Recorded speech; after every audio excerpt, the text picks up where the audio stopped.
She's pleading a story that's not being heard. Because whatever the case is, there's no trial, there's no judge, there's no jury, there's only the people who catch her and start dragging her. And on tonight, I'm talking to anybody who feels like you may have been taken for granted, being drugged through the mud of everything that they put you in it. And for somebody, you know how it feels to be under the weight of it. I'm not talking about consumed by the journey. I'm consumed by how they make me travel here. It's something that I think needs to be addressed, something that needs to be identified, but something that cannot be capped off on because they got her there and then left her there. And for somebody, I need to tell you that they may have drugged you, but they left you. I need you to know on tonight that we can't focus on the bad of what you've been through because you came through. I cannot even highlight on the sensitivity of the topic to tell somebody that sometimes you have to go through the bad, but you get to the good. You got to know that good is not always the way that it happens, that it seems as it should have. But you got to know that when you arrive here, they have to take their hands off of you here. This is a story, a derivative. This is a detriment to her character, is what we're talking about. But I cannot even pull from a personal because I haven't been drugged through it too long. And you ought to just be thankful to God that they couldn't drag you to your death. You ought to just be thankful to God that they tried, but the attempt for the death of you was denied. You ought to be thankful tonight that people had their hands on you but had to be removed from you because when they got to God to talk about you, they could not, they weren't allowed, they were denied access to kill you before him. And I know that they leave her there. That's what it says. It says that they drug her down there in the center of the church, in the center of the tabernacle, in the center of the synagogue, in the center of the courtroom, in the center of it. And you got to know that when you come to the middle of it, that you're not just here to be a spectacle, but you're here to be the example. I know that the way that you came may have not been the best, may have not been the most nicest. It may have not have been the most polite way that they got you here, but know that it was God behind them, pushing them and pulling you to this place. And I'm thankful tonight that I'm able to come here. I'm thankful on tonight that I'm able to not die from it, but to still be seen by God in it. I'm thankful that I was able to come out of it. I'm thankful that it did not defeat me, did not kill me. You ought to just speak that over yourself that I didn't get drugged all the way through that to come here and give up on me. God didn't allow me to see the hard days I did to come to the good and give up by the weight of stress that's around me. God did not determine for me to come here and give up just because people didn't support, just because people didn't like it, just because people didn't show up. God did not determine for me to be drugged through the hell that I came through, to forget that he brought me through. She said nothing the entire time. This is difficult for most people. So many times we want to defend ourselves, but God said, be quiet. So many times you want to plead your case, be your own advocate and attorney, but God said, be quiet. I know it was unfairly spoken of you. I know they played the hell out of you. I know that he cheated and she left you. I know how it must feel to be in a way that people didn't do right by you, but God said to be quiet. And for somebody on tonight, that's good, that you ought to hold your peace. There ain't nothing you can say to convince them, so just let them talk about you until they get tired of you not responding. Because one way to dispute the devil, to make him upset, to make him even worse mad than what he was to stop responding. And you got to know that your non-response is more of a response than they were deserving. That's why you have to reserve your peace and be silent in this season. It says she said nothing, and Jesus started writing. That's what it says. It said they brought her screaming, drug her through it. The church is murmuring. She was silent. He started writing.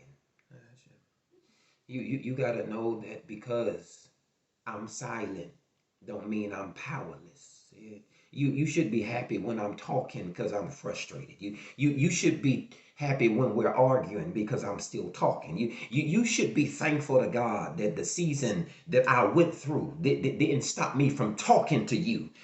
Because the minute I stop saying stuff, that the minute I'm quiet, when I go to my reserved place, that's not me being petrified. That's me in my quietness praying and petitioning. I'm petitioning for the people who were against me. That God, I'm tired of talking to them. I can't do nothing with them. Now you handle it. And he starts writing. That's what it says. It says he starts writing in the dirt. He starts writing, and I wonder what he's writing. Maybe he's writing every place that they handled you wrong. He's writing it. Maybe he's writing if every place that they doubted you and didn't deny it to you, or denied it to you and kept it from you. Maybe he's writing that and giving it to you. Maybe he's in a position where he's able to write everything that the enemy said wrong about you. He's rewriting the story that they had it absolutely wrong towards you. I am in silence on tonight because he's writing about me. And I don't want to destroy the image that he's writing by trying to handle it with my speech. When he didn't call me to speak, he called me to sit. And he starts writing. I wonder how many people sit at home at night This is majestic. and write out how the day went in their journal, in their diary. I wonder how many sad stories we would turn the pages and see tear stain after blood stain after he left what was on the page. How many times do we turn the pages, find no happy ending, find a story always in continuance, find as soon as you get to your almost happy place, that's when they snatch you out of it and drag you to a desperate place. I think that's where she finds herself tonight. She's been writing for years. She's caught up in the act of it. Doesn't mean she's guilty of it. This means there's a pretense for perception of how they looked at it, but didn't speak to her, didn't ask her. Nobody consulted her. So she's drugged to their perception and their opinion. Drugged to their identity of where they want her to be. Drugged to not her fantasy, to their false reality. Just because the act. Not real life, the act. Not organic, the imitation. The whole milk, the 2%. You ain't never had a conversation with me. How you portray that you know me? Ain't nobody talk to me. I think she comes here quiet because the people who take her This is majestic. aren't the same people who are accusing her. But you really can't speak to family, because what can you say about your pain that they didn't see but couldn't feel? She really couldn't even identify with the strangers, because there's no light that she could bring to her life that they would see. It's not a lie. I was just acting. Don't you get tired of acting? Acting like it don't bother you when it do? Don't you get tired of acting that people care about you and don't even come check on you? Don't you get tired of acting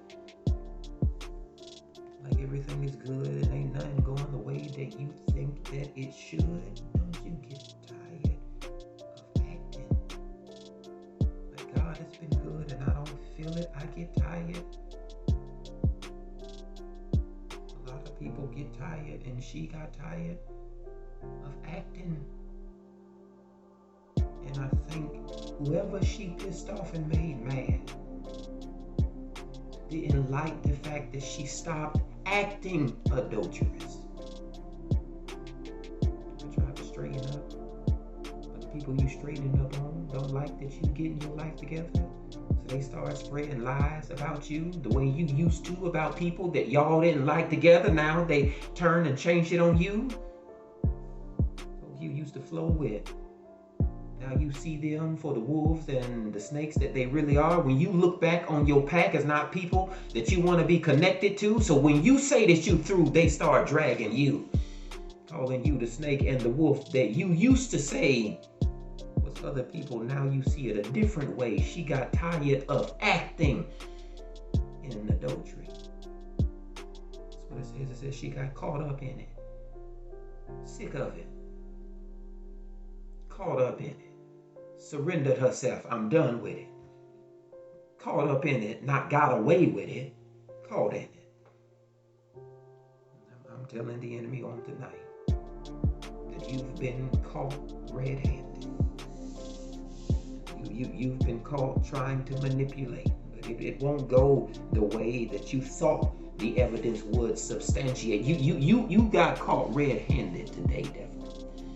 Every place that you said that I would be left and lonely, that God determined that he opened my eyes and gave me new perspective on the family, gave me new perspective on the relationship, on the career, on my destiny and my future. You have to know on tonight that when the enemy starts fighting you, sometimes your reaction, sometimes your response ought to be to throw your hands up, get caught, and say, I'm through with it. Because I was done before they caught me. That's why they could catch me. So tonight I serve notice for any frenemy, turn enemy, for any foe that I thought was next to me that walked out the door that was provided for them by me. For anybody who helped me, didn't let me forget it. Anybody who mistreated me and said that they was being good. This is for any enemy that stands to talk about me, to post about me, to deliberate in frustration towards me. This is to not the enemy, my adversary. That you got one more time before I start talking and God starts writing. This is your warning, because you have to give warning. You can't just evict the devil after he's been living with you, sleeping with you. You can't just put him out and he has clothes in your closet. State law say that you have to serve notice through the courtroom, go through the process, trial, judge, jury, because they will contend and contest. And state law in Alabama and Tennessee say that if they contest, that you can call the police, they can't put them out. And if they contest, that you can call the air marshal and they not put them out. You can be on an army base. You can be on Fort Knox. You can be on the U.S. spaceship. If there's clothes in the closet, there's contentment. Ain't nobody throw them out. I've came to tell somebody on tonight that we gonna go through the process. You've got to go through it, because where the enemy saw for your future that you came out of it, he tried to put you out. but you already had clothes reserved in the closet. And that's good for somebody to know that my home for the future is already holding my clothes. That the life that is waiting for me already holds my clothes in tomorrow. That's why I can't die today. They couldn't kill me yesterday because my tomorrow holds my clothes, and they may have left them behind. She says, that's all right. You can drag me through all through the town. You can drag me through the Walmart. You can drag me through the Kmart. You can drag me through downtown and through the streets, but know that my clothes are in tomorrow. It won't defeat me if I even come here naked, if I come here with no clothes on, if I come here and folk are laughing at me. I'm gonna get up from here. I'm gonna get over this. I'm gonna get through this. You know how I know that? Because tomorrow holds my clothes. So they don't have them. It ain't on her. God starts writing.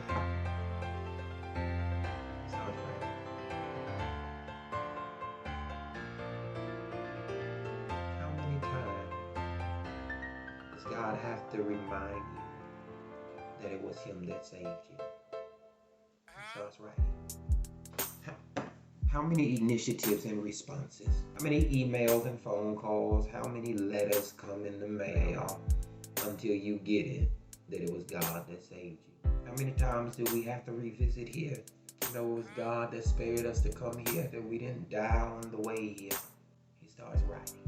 I used to think that He was writing their sins. I think He was rewriting her future. As of last night, I believe He's rewriting numbers that the enemy may have lost count. He didn't figure out. He wasn't able to count backwards. There's some people you ought to keep your hands off of. The enemy needed remedial, special ed, summer school enrichment program, because they taught him to move forward but didn't teach him to count back. God said, I am retracing your steps. Good God. I'm retracing it, because every place that they put a number for you that you would follow from 1, 2, 3. I need to redefine where you in your mind could come and say that other people could determine your path for you.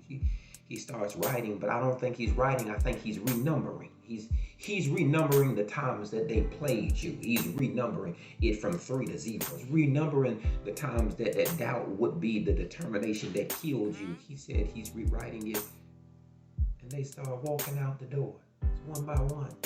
It's not fast enough. He starts writing. He's in the synagogue. It's the biggest church of that city. Biggest church of that time. He started leaving slowly. He starts writing faster. The faster he wrote, the faster they started moving. 1 + 1 was only 2. He said that ain't fast enough because God ain't through. 2 + 2 was 4, but there was only 4 people getting out the door at a time. He said widen it to 4 + 4, and that's 8. But you got to know that you're Noah and the wife on the boat, but you co-animals who trying to get at you. He says 8. It's 8, 16. John 3 and 16. He loved me,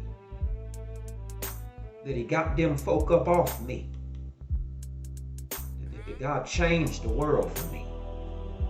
Sent His Son down here to sacrifice His life for me, to show anybody who doubted me. That's what He's writing. He's rewriting 16. John 3. Anybody who doubted it, just be quiet about it. Let them people find out when they come out. You know, you can say, change their mind about it. Right here. Not how they see you. Just rewriting what you do.